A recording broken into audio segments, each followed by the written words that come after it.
This morning, Olabisi Folarin, who is a certified relationship and marriage coach of almost 2 decades, is going to be talking to us about something really, really important. Now, her passion is to make singles make important and informed decisions about choices of marriage.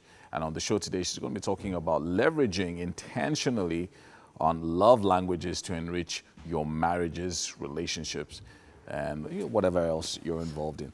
And thank you so much for joining us on the show today. Thank you for having me. So this issue of love languages, I was saying earlier on the show that I think it's something that probably has been overflogged. I guess maybe because people don't fully understand it. And so they just jump into, oh, my love language is this, and without necessarily really understanding who themselves are. But I think maybe you should give us a bit of background on the love language. Okay, I'll take it up from where you started, as it being overflogged. Well, maybe that's not correct, entirely true. If you are looking at it from the end of those of us that are into the family life space, you will know a lot of havoc has been wreaked just because people don't understand, like you said.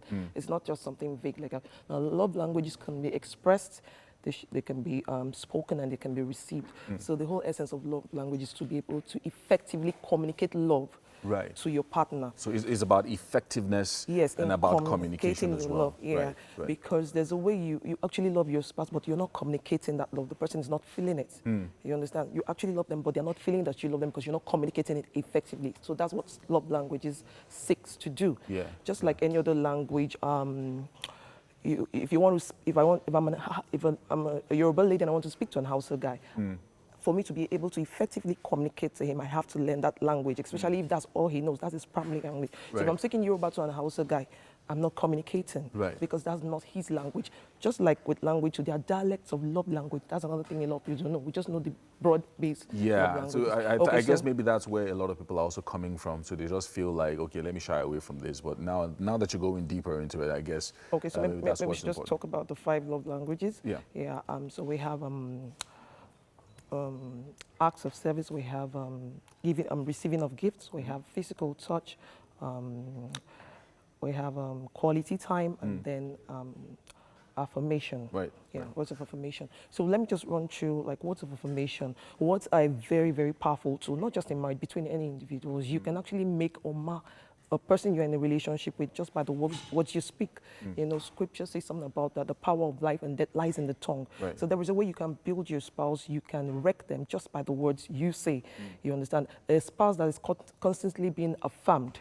You know, you're doing great. Every of your milestones, you're celebrating it. There is a likelihood for that spouse to blossom right under you.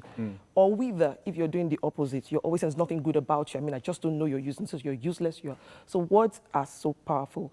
You can actually grow under the influence of right affirmation, or you wither. Your spouse can actually wither right before you. Now, talking about dialects, you have verbal compliments on the words of affirmation. That means, I mean, as simple as you look good this morning, that show, I mean, you were absolutely dope on that show. So many things, just compliment. He's wearing something. Some people actually crave for compliments. And so if you have a spouse that is big on compliments and you're not complimenting them and they're getting it outside, things like that are just how... So there's then some deficit in that area. Definitely. So I hadn't heard this issue of dialects, because now this is like going deeper into... so that we know all about the broad topics, you know, so you talk about affirmation, but now you're going deeper. Under affirmation, you have that. So that's the verbal one. Is there any other dialect? Yeah, they're humble words. So there's a difference between demanding and requesting. There's a way you can request something from your spouse and they don't feel offended. I mean, they just want to do it. And there's a way you demand, they just get ticked off. Like a spouse has been to work all day, comes back, you know you actually want that delicacy. It's better you go through the request route and not the demand. Oh, sweetheart, there's just this way you do that, Kokore. Honestly, I'm craving for it. I know you're tired. Could you please? I mean, you just know you're dope on it. So like something that just demonstrates that you understand that. Yes, as opposed to, you know what, I don't care. I don't care whether you're tired or not. Just get it done. I need it. I mean, the response will be totally different. Okay, and you probably will not be sweet. Definitely. So are there any other dialects that people need to pay attention to? Well, for words of affirmation, those are the 2: verbal compliments and humble words. So talking about quality time time just actually means giving undivided attention. So you could be sitting with your spouse in the parlor and watching TV. That's not quality time.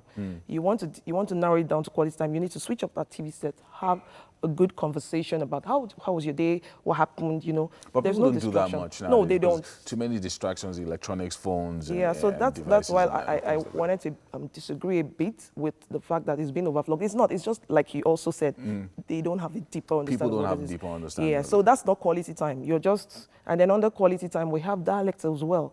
You have togetherness, you have quality conversations, you have quality activities. Quality conversations has to do with the fact, now this is between the husband and the wife. Most times a woman comes and the way we women operate, what happened, the way the gate man spoke to you, carries along to the office. You come back, you're still cranky over that. Right, but men like to live in boxes. So you come back, you're like, you see what, my boss was so this, that. Most time, a man is logical. He's already thinking, okay, next time you two, this is how you're doing it.